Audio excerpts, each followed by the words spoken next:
Fuck the Oscars, you know? Fuck the Oscars! Fuck you! I'll tell you! This is bullshit! This man. If you don't know this man, then this is probably just the haha funny meme fuck the Oscars drunk dude nobody. However, if you actually don't know who this man is, you probably should. Now this man is known as Josef Fares. He is actually a video game director and went from meme guy to overnight sensation real fast, to the point that his game, It Takes Two, won a number of Game of the Year awards in 2021. Over a short number of years, the work he has put into his games and products that have his name on it have an astounding amount of care, charm, and quality behind them that make for some of the most unique experiences you could play in the modern gaming era. And today I thought I would talk about his 3 games. So this will be sort of a ranking discussing Josef's 3 main games. Now, despite him being the director on all 3 of these games, this does not discount the rest of the team, as they are just as important to these games' success as he is. But before we get into the first game, let's briefly go over Josef and his studio, Hazelight Studios. Now, Josef lives in Lebanon and began directing movies, actually, in the mid-2000s. These movies were all relatively interesting and all different from each other. They were decently received as well. In 2006, Variety even named him as an upcoming director to look out for, as his work had gained a positive reception. All of that would change though when he moved to interactive media and would direct a video game. Then in 2013 that game would release, being Brothers: A Tale of Two Sons. Josef would develop this game with Starbreeze Studios of Riddick game fame. The game was praised for its deep emotional storytelling and cooperative gameplay despite being a single player game. The game would go on to actually be quite successful. After the game's success, Josef would want to make more games, and so he would actually form his own studio known as Hazelight Studios in Stockholm, Sweden, and most of the brothers team left Starbreeze for Hazelight. They would quickly get to work on their next game, being A Way Out. Now, A Way Out was released a number of years later, and really the rest is history. Josef has gone on to make not only A Way Out, but also It Takes Two, and he's currently working on a 4th game now, and all 3 of these games have gotten really high critical reception and tons of different awards. And so while Josef makes his next game, I thought I would play through all 3 of his games with a buddy of mine and go, hey, these are actually really good. I actually thought they were all very enjoyable. I thought they all had a pretty good story, had a lot of emotions throughout, and the gameplay was more than solid. And so I thought, why don't I rank? Why don't I discuss all 3 of these games? Because I really do want to talk about all 3 of these games because they are some of the most unique experiences you really could have on your PS5 or 4 or Xbox or even the computer. I think they are all good games, I think they're all unique experiences, and I think they're all worth checking out at some point. And I'd love to know what everyone thinks of these 3 games, let me know down below. And so let's just get right to it. What I think is Josef's weakest game. I say that as if it's not good, it's still pretty good. And I have his first game, Brothers: A Tale of Two Sons, here in the number 3 spot. Despite being about the 2 brothers and playing as the 2 brothers, the game is actually a single-player game, the only one of these 3 that is single-player, and you control each brother with a stick, and the control scheme is actually very unique and very interesting, and it somehow works. It actually works way better than I thought it would, and it didn't really come off as clunky. Sure, there was a few parts, especially near the beginning, where I was trying to get a grip with the controls, but after the first, 20-30 minutes, I was fine. I was totally set.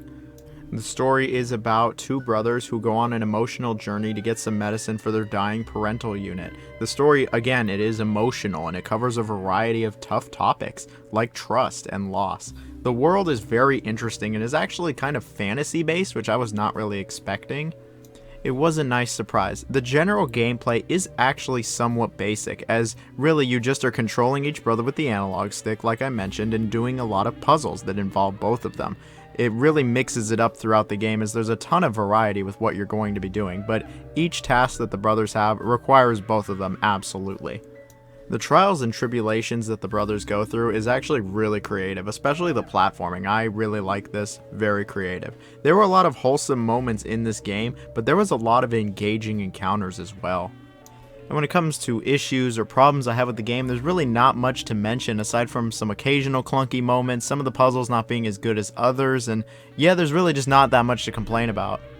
And you know, by the end of this game, I actually did feel some emotional investment with these brothers, and I really wanted to see what would happen. And I felt that pretty quick, because this game is only like 2.5 hours long. Yeah, it's the shortest of all of Josef's games, and it's one of the reasons it's at the bottom of this list is it doesn't go on all that long. It's not much longer than a normal movie, if like the same length as a normal movie.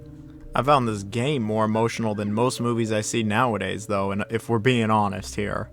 But despite the game's runtime, I still would say that it is worth checking out if you somehow haven't at this point. It is relatively cheap and on basically every platform. So our next game, the number 2, is Joseph's second game, A Way Out. Now I think A Way Out really improves on Brothers in like a ton of different aspects. First off, the production is much higher than Brothers. Brothers was very clearly a budget indie title. A Way Out looks much better, leagues better. It doesn't look, up to snuff with say a AAA game for the time, but it still looks very good. Now, while I thought the story was good in Brothers, the story in A Way Out is just fantastic. In fact, out of all 3 of Joseph's games, I think A Way Out really does have the best story. This game is incredibly cinematic, and it's able to pull that off with the whole split screen. If you couldn't tell, this game is co-op. You have to play with 2 players. There is no single player option here. When you do play the game, though, you can get a friend pass, so you can invite a friend for free to play the game with you. Only one person needs to own the game. But back to the story. The story really is just great. It has great characters, and the interactions between the main 2 characters, oh, it's so good. They start out not really trusting each other, not really knowing much about each other, then becoming really reliant on each other to the point that they can't do what they're going to do without each other. They really do need each other, and I just really like this story. I like where it goes. I liked all the twists and turns, and the ending just had me also pretty heartbroken. But yeah, the way the characters grow and change and just all of that, very good. The gameplay itself is kind of an evolution of Brothers. It's from a third-person perspective now instead of that weird over-the-shoulder thing. It has to be played with 2 players. It's all about the co-op, and it's all about interacting with the world and interacting with your player 2 or player 1 if you're player 2. This game absolutely rides on its co-op, and it's a good thing the co-op is great, and the situations and scenarios you get placed in are just superb. The game is obviously about breaking out of a prison. You need a way out of the prison, and it's great fun to try to get out of this prison. I've been doing my best to not try to spoil anything, but yeah, the scenarios you get in are very interesting and are all very different from each other, and the way that you have to work together with your cooperative friend, it's very different from just about every game on the market. The teamwork makes the dream work because there's no game without this teamwork, and there's even choices you can make throughout the game that will affect the level you're in to an extent, so there's some replayability there if you want to try all the different options. The game has an incredible amount of variety also. Every hour you're doing something totally different. They mix it up with a couple different gameplay sections that are very different from each other. One moment you're trying to do some tricky platforming and just kind of shimmying along cliffs. Another moment you're actually in a third-person shootout. And then there's a lot of scheming. You do a lot of scheming and planning, so that's fun too. There's even these fun little mini games that are hidden throughout the game that you can interact with, such as playing an instrument or playing baseball, and I really did enjoy these. These are a lot of fun. Oh, and of course there's arm wrestling. Now the arm wrestling in this game is legit. You just have to mash the button as fast as possible, and I thought I would just get swept by my friend in 30 seconds. Well, I don't really know exactly what happened, but we just kept going at it, and we went at it for 30 plus minutes of button mashing, and I gotta tell you, my freaking fingers, hand, cramp, controller, ouchie, ow, run out of words because it just hurts so much. And the footage is obviously very sped up, but the mini games are very fun in this game is what I'm getting at. The game's length is probably 2 or 3 times that of Brothers, so that's not an issue, but there are a few things that keep A Way Out from being, in my opinion, Joseph's best game. The story is fantastic, but I do think the game actually peaks in its first probably 2, maybe 3 hours. I think that's the best part of the game when you're focusing on getting out of the prison. I think that's really the best part, and I don't think the gameplay and really just the whole story and everything gets as good as it did in those first couple hours. But don't get me wrong, the other stuff is good, it's great even, it's just I think the very best is at the beginning. That and a few parts of the gameplay I wasn't huge on, like the shooting in this game is serviceable at best, but it's nothing great. It's not really all that much of a third-person shooter, it's competent enough, but a few other parts are also a little clunky. But it's nothing that serious at all, and A Way Out, I got zero problem saying you should totally check it out. It's on the EA Pass. And it's relatively cheap nowadays, so yeah, no reason to not check it out, but you do need a number 2 for that. I think Joseph's best game is the one that did win all the awards. I think It Takes Two really looks at A Way Out and is like, how do we just make this amazing? How do we really blow this up? And I think It Takes Two, yeah, it's just a fantastic game.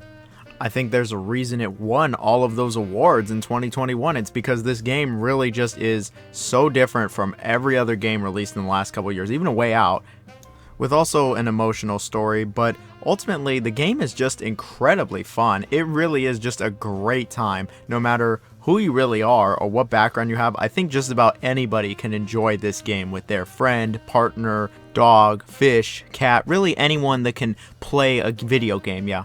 So It Takes Two is about divorce. It is about a man and a woman who are going to get a divorce. They have a daughter that they love, and they're trying to explain to their daughter that they don't love each other anymore, and they're going to get a divorce. While they're working on the divorce, a magic book, yes really, shows up and makes them small into dolls. And the magic book tells them that, hey, their relationship is failing and he's here to fix it.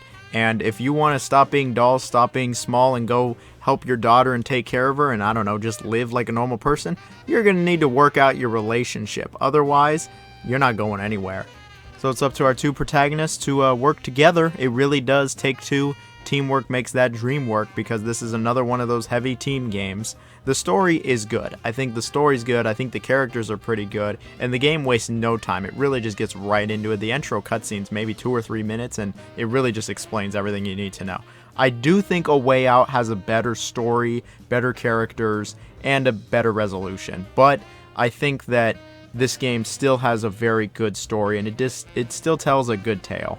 I just don't think it was as emotionally charged as A Way Out, that's for sure. But it's still, again, very good, very solid, really good voice acting, direction, and the presentation in general. This game on PS5 looks amazing. Like, it just blew my mind. It really is on like AAA level qualities now, and this is not a AAA game.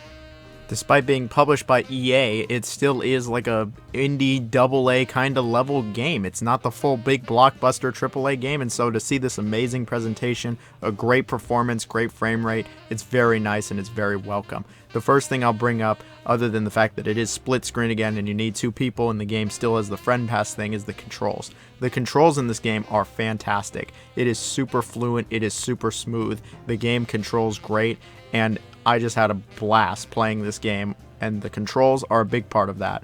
You have a lot more movement, a lot more freedom than you did in A Way Out. You'll be moving all over the place. You'll be jumping, double jumping, sliding, dodging. There's a lot more to this. And a lot of the game is platforming. The most common thing you'll be doing in this game, the predominant kind of gameplay, is the platforming. There is a lot of 3D platforming, and it's very welcome. The game has a breakneck speed, not only with the pacing and its story, but the gameplay as well. It feels really fast. The way the game moves from set piece to set piece, it's very fast, and it never gets boring. You think there was a lot of variety in A Way Out. A Way Out seems like a slug compared to this game. This game has you doing something different every 30 minutes to an hour. There's a bunch of different gameplay styles here. Sure, you're platforming a lot, but there is so many different gameplay styles. There's like RPG moments.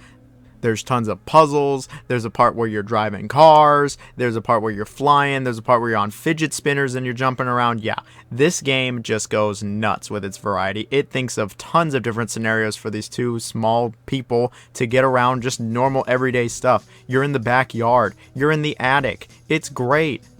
There's even bosses, like this vacuum you fight, who's tired of you sucking up crap, and so he tries to take it out on you, and you have to actually beat him up. It's great.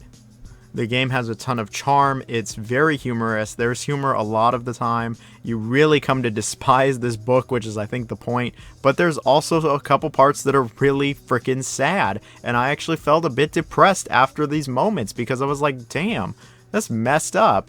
The game feels like a culmination of everything Josef has been trying to do in the first 2 games. Like, it's a really cooperative experience. It goes through a ton of different tough emotional areas. The game still has variety, tons of variety. It's challenging, it's fun, it's always engaging, and it's the longest of the 3 games. It's probably as long as Brothers with A Way Out and then some. The game took well over 10 hours to beat, and it was just a blast. And the mini games that returned from A Way Out are good, but there's way more now. There are tons and tons of mini games, and I missed a bunch of them. There's probably a couple dozen in here. Favorite being chess, of course.